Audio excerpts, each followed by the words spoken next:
Bonsoir à tous, merci d'être au rendez-vous pour une nouvelle édition sur Monaco Info. Au sommaire de votre JT ce soir, fin des travaux au jardin d'Apolline et à l'Hélios, les résidents s'apprêtent à regagner progressivement leur appartement.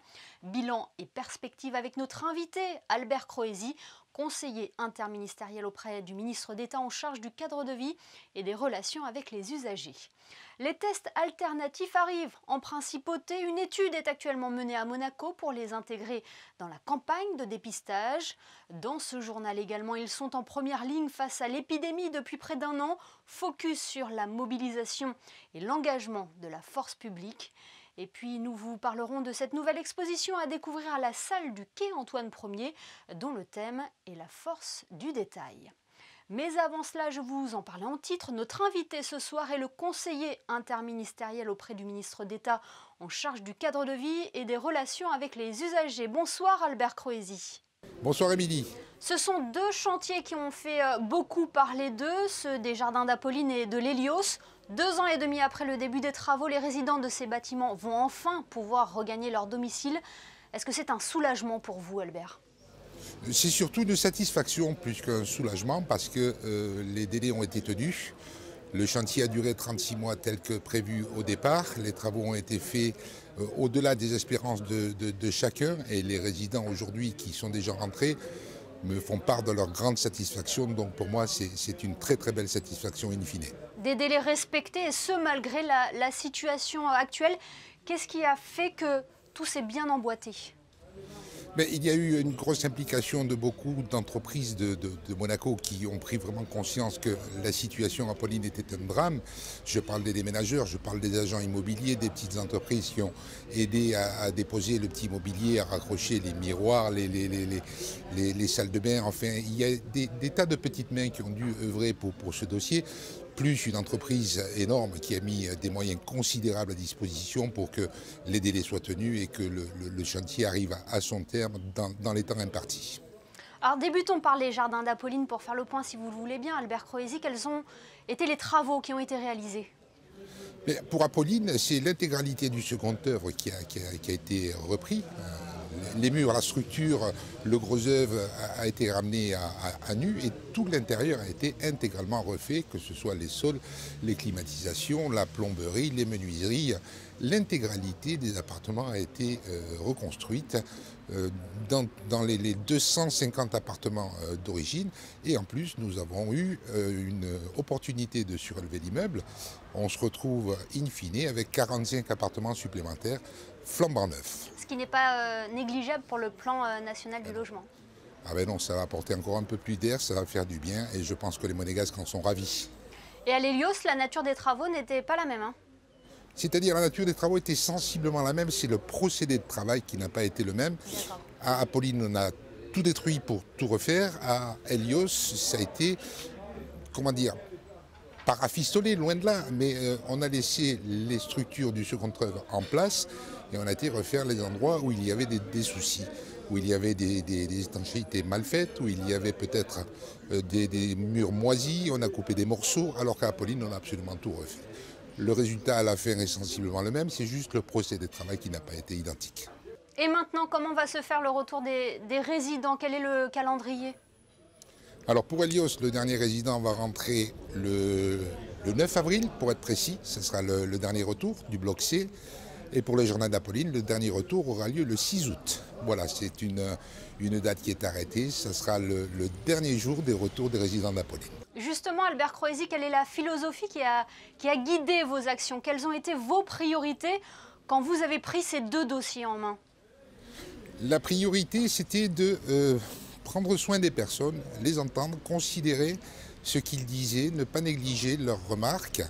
Et si au tout début de l'aventure d'Apolline, c'était je crois 2015-2016, où il y avait déjà des plaintes, où il y avait des remarques qui étaient faites, ça a été un petit peu pris probablement à la légère, donc les gens avaient perdu confiance et étaient un petit peu énervés quand je suis arrivé en 2017. Donc ma mission, ça a été de bien les accompagner, bien les rassurer que tout allait être fait, que nous considérerions tout ce qu'ils disaient sans ne rien négliger.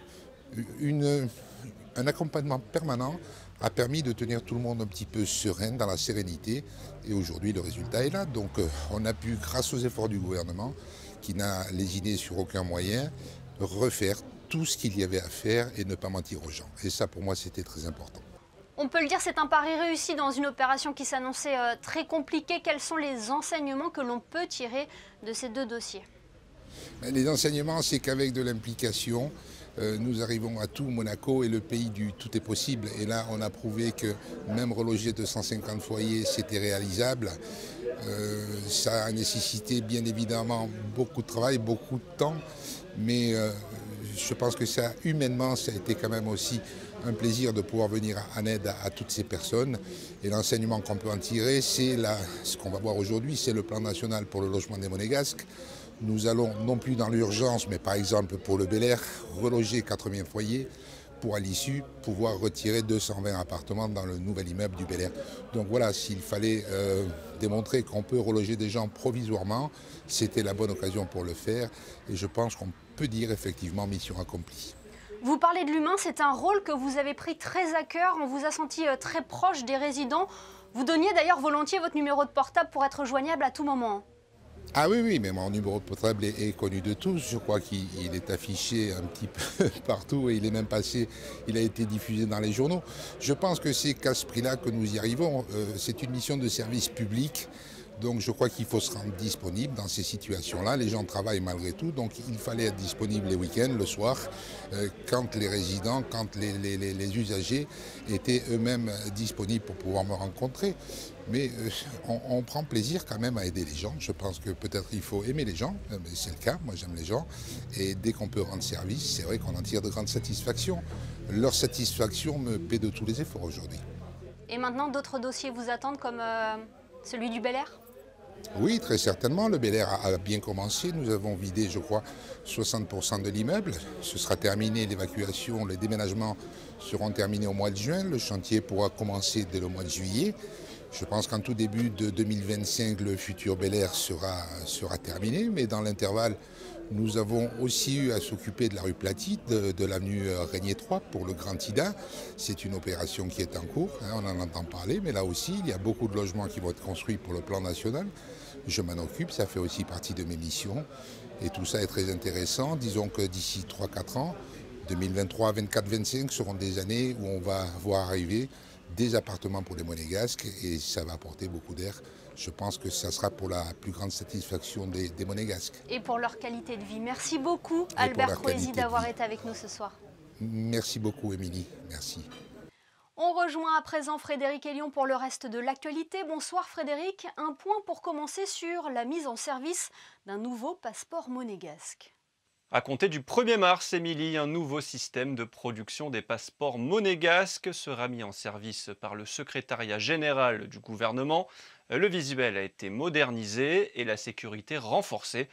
Désormais, la durée de validité du passeport ordinaire pour les personnes majeures a été doublée et passe à 10 ans pour un tarif fixé à 90 €. Pas de changement en revanche pour les moins de 18 ans, une durée de validité de 5 ans et un prix de 60 €. Les passeports en cours de validité demeurent bien sûr utilisables, Émilie, jusqu'à leur date d'échéance. Une autre information à présent qui concerne les résidents de la Principauté. Depuis le 1er janvier, les montants des droits de délivrance des cartes de séjour ont été modifiés, avec notamment 80 € pour une première carte de séjour de résident temporaire, 40 € pour le renouvellement de cette carte, ou encore 100 € pour une première carte de séjour de résident ordinaire. Retrouvez toutes les informations sur le site du service public du gouvernement dans l'onglet Nationalité et résidence. Et puis nous l'avons appris récemment, une classe de 3e de l'établissement FNB a dû fermer à titre préventif. 4 élèves de cette classe ont été testés positifs à la Covid-19 selon les premiers éléments de l'enquête épidémiologique. 3 d'entre eux pourraient avoir été contaminés dans la sphère scolaire après avoir fréquenté un camarade de classe positif à la suite d'une contamination intrafamiliale. Le gouvernement a décidé, par principe de précaution, de placer tous les élèves de la classe concernée en éviction scolaire jusqu'au vendredi 19 février inclus. Et enfin, on termine par ces animations proposées au musée d'anthropologie préhistorique. 2 animations qui auront lieu le mercredi 24 février avec une première partie de 10h à midi à partir de 4 ans où les enfants pourront se plonger dans l'univers de la préhistoire. De 14h à 16h, l'autre animation sera réservée aux enfants de plus de 7 ans. La réservation est obligatoire. Merci Frédéric. Depuis l'apparition du virus, nombreuses sont les alternatives pour se faire dépister au coronavirus. Nous connaissons le test TROD ou le PCR. Une étude est actuellement en cours en principauté concernant les tests alternatifs. En quoi consiste cette technique et à qui s'adresse-t-elle? Élément de réponse avec Vanessa Dessy. Il s'agit de la référence absolue en matière de recherche de génome du virus. Le PCR nasopharyngé est aujourd'hui doté de la plus grande fiabilité. Il existe pourtant beaucoup d'autres tests sur le marché, mais ces derniers n'ont pas forcément la même sensibilité. Il est sûr qu'il peut y avoir aussi d'autres alternatives qui sont en cours d'évaluation, comme des prélèvements de cellules au niveau des gencives, au niveau de la gouttière gingivale. Et là, il faut absolument valider la qualité des prélèvements et ne pas perdre en sensibilité.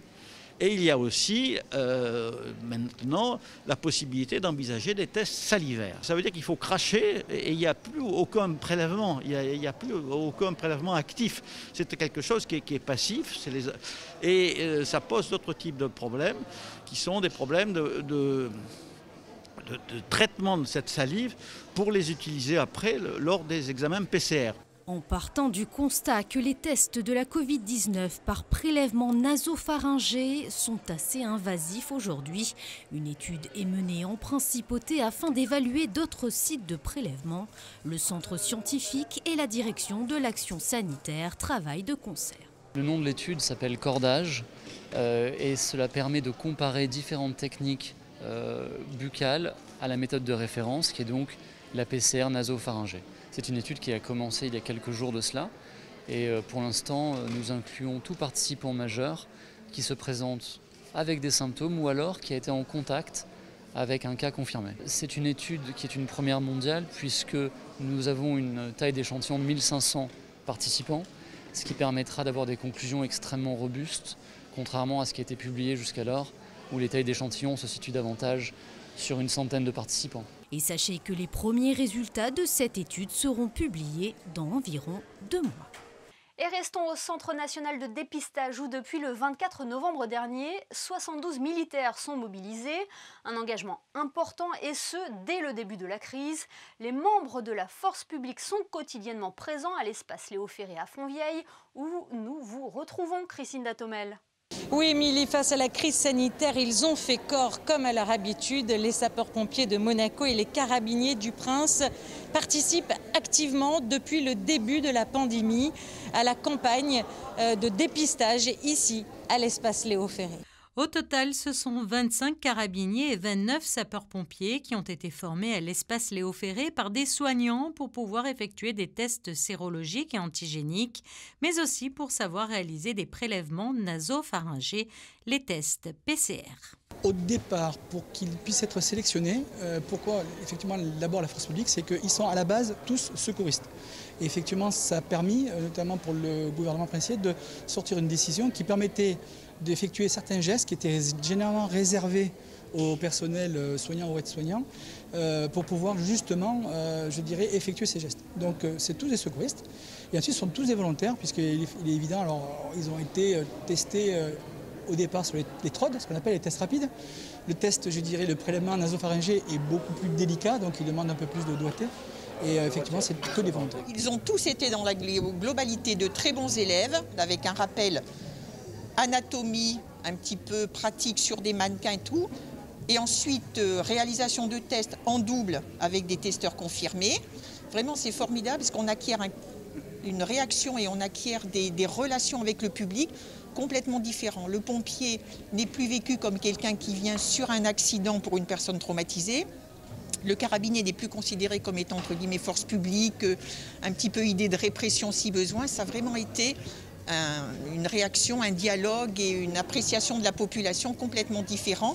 et effectivement avec pour eux une appréciation globale positive permanente. Est-ce que les gens, quand ils apprennent que vous êtes carabinier, ils vous posent des questions ? Bah oui, à la base, c'est vrai que le carabinier, il est plus, on le trouve plutôt sur la place du Palais.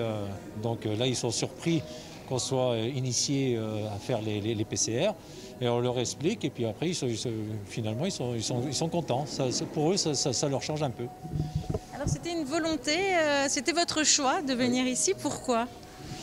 Je pense qu'il faut continuer, renforcer les équipes et vraiment arriver à la fin de ce virus, de ce Covid. Alors, bon, les infirmières n'arrêtent pas d'aller de gauche à droite, entre l'hôpital, l'espace Grimaldi aussi pour les vaccins. Donc nous, on vient ici en renfort. Vous êtes habitué à sauver les gens. Est-ce que c'est plus stressant là aujourd'hui d'effectuer des gestes médicaux ? Disons qu'on est un peu en dehors de notre zone de confort et de ce qu'on a l'habitude de faire. Ça fait une corde de plus à notre arc. Je pense qu'on est suffisamment testé et correctement formé. Donc c'est stressant sans l'être, on prend vite le coup en fait. Je les remercie qui sont là pour nous, pour prendre soin de nous. Au quotidien, ce sont 2 à 3 militaires qui sont présents sur le site du lundi au samedi inclus, une réserve opérationnelle importante pour le gouvernement princier. Aujourd'hui, ce qui est important pour la principauté, c'est que les sapeurs-pompiers ont déjà, je dirais, un engagement qui est connu puisqu'ils sont en première ligne et c'est eux qui participent de très près, notamment pour le transport des personnes qui sont atteintes justement de ce virus et qui sont généralement hospitalisées. Pour les carabiniers, c'est un peu nouveau. Et effectivement, c'est une force de manœuvre qui est effectivement réservée aux souverains, bien évidemment, et c'est fait avec son accord. Elle est aussi compétente, elle peut apporter une aide qui donne au gouvernement, en fait, quelque part, je dirais, des personnels complémentaires qui sont là, en fait, pas pour prendre la place des professionnels et des soignants, mais qui sont là pour renforcer. Et si les sapeurs-pompiers de Monaco et les carabiniers du Prince participent activement à cette campagne ici à l'espace Léo Ferré, sachez également que les membres de la sûreté publique ont été formés pour effectuer le suivi et le dépistage au sein même de leur unité. Parlons sport à présent avec vous, Frédéric Elion. Marlène Arnois vient de se voir confier un nouveau rôle au sein de l'organisation Peace and Sport. Déjà membre du club des champions de la paix depuis 2016, la médaillée olympique en taekwondo Marlène Arnois devient représentante des champions de la paix qui rassemble près de 119 sportifs, tous unis autour d'un même credo, promouvoir la paix par le sport. Lionel Messi est le dernier athlète à avoir rejoint ce club prestigieux. Sport toujours, nous l'avons évoqué hier avec le directeur de la Fédération monégasque d'athlétisme, Jean-Pierre Chebel. J-3 avant le Monaco Run et on connaît la start list, Frédéric. 26 athlètes prendront le départ du 5 km Hercules dimanche matin à 10h, avec de nombreux médaillés mondiaux et continentaux parmi les engagés. Côté tête d'affiche, l'Ougandais Joshua Cheptegei qui avait battu le record du monde l'an dernier sur ce même parcours en 12 minutes 51. Et chez les femmes, la Kenyane Béatrice Chepkwesh, championne du monde du 3000 mètres steeple, qui avait battu le record du monde de la discipline ici, à Monaco, en 2018. Et comme pour chaque course officielle, le parcours du 5 km du Monaco Run doit être homologué. Alexandra Pagny, on vous retrouve justement sur le tracé. Oui Émilie, et depuis 2019, la Monaco Run organise donc le 5 km Hercules, où des records ont déjà été battus en 2 éditions, mais pour que ces records soient validés, il faut une homologation. Je suis avec Didier. En quoi consiste en fait cette homologation, tout simplement ? Alors l'homologation, mais en fait c'est un contrôle de la distance du parcours. Et pour ce faire, nous avons des mesureurs qui ont une agrégation internationale. Et ce soir, ils vont me contrôler donc, la distance. C'est quelque chose qu'il faut faire systématiquement ? Alors, en fait, l'homologation est valable 5 années, dans la mesure où le parcours ne change pas du tout.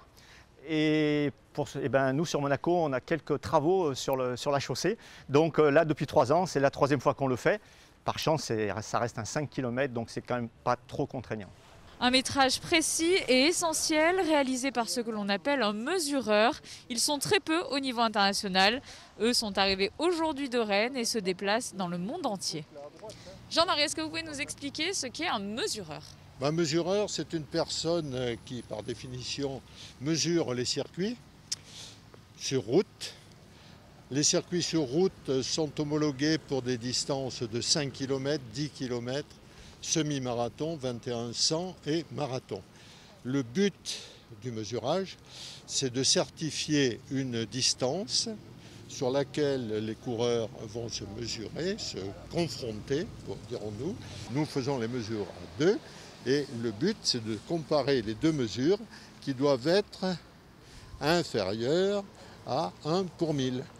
C'est-à-dire sur 5 km, il ne faut pas que nous ayons plus de 5 mètres d'écart. Oui, c'est là tout l'objectif en fait de ces mesures. Voilà. Merci beaucoup Jean-Marie. Et Émilie, bien sûr, on donne rendez-vous pour suivre en direct sur notre antenne la course dimanche à 9h55. Oui, un direct commenté par Frédéric Elion et notre consultant Sonny Folkeri. Un mot à présent sur ce salon d'art contemporain qui s'est ouvert à la salle d'exposition du quai Antoine Ier. Les artistes ont travaillé autour d'un thème bien précis, celui de la force du détail. Éclairage dans ce reportage de Sandrine Nègre, Horacio Gagino et Louis Borgia. Il a son importance partout. C'est lui d'ailleurs parfois qui va même nous faire aimer, voire adorer une œuvre d'art, le détail. Ici, le visiteur peut découvrir sa force justement à travers différents supports, tableaux, dessins, sculptures, installations. Les œuvres ont été réalisées en partie par les artistes du Comité national monégasque de l'Association internationale des arts plastiques auprès de l'UNESCO. L'idée que j'avais au départ, c'est plutôt de faire valoir ce qui intéresse depuis toujours les artistes, justement, c'est souvent le détail des choses. Parce que dans les œuvres classiques, on rentre dans une œuvre par le détail. Dans une œuvre du Caravage, par exemple, d'une façon évidente. En fin de compte, le comité, c'est une association d'artistes et qui, de ce fait, a pas une obligation, mais un objectif d'ouvrir large les portes à tous les styles d'expression. Une ouverture au maximum qui se mesure aussi par cet aspect. Les œuvres présentées au cœur de cette salle d'exposition du quai Antoine Ier sont aussi issues du travail mené par plusieurs artistes invités. Traditionnellement, ils viennent de partout. Pandémie et contexte sanitaire obligent, cette année, ils sont exclusivement originaires de la région. Les œuvres sont révélatrices de pratiques très différentes. Qui se retrouvent en fait au fil d'une narration qui tisse quelque chose de l'ordre de la trace, de la mémoire, de l'empreinte. Donc le détail comme quelque chose d'abstrait en fait, faisant partie d'un tout beaucoup plus grand, beaucoup plus arborescent, originaire. Ce salon 2021 est donc le fruit d'échanges et de collaborations. Sachez d'ailleurs qu'il est ouvert tous les après-midi de 13h à 18h jusqu'au 28 février. La force du détail, une idée sortie culture pour le week-end. Jetons un coup d'œil aux prévisions météo avant de nous quitter. À quoi peut-on s'attendre pour le début du week-end, Frédéric ? Pas d'amélioration de prévu, Émilie. Samedi, la journée sera bien nuageuse avec quelques rares éclaircies et de la pluie et des averses l'après-midi. Il fera 4 degrés le matin et 7 l'après-midi. On ne le verra pas beaucoup. Le soleil se lèvera à 7h30 pour se coucher à 17h58. Samedi 13 février, nous fêterons les Béatrices. Merci Frédéric et merci à vous de nous être fidèles chaque soir sur Monaco Info. Je vous donne rendez-vous demain, samedi, pour une nouvelle édition. Nous recevrons notamment Franck Lobonneau, président de l'association Les Pontons de Monaco. Nous parlerons plaisance avec lui. En attendant, on se quitte avec les photos de Michael Alési. Très belle soirée à tous sur Monaco Info.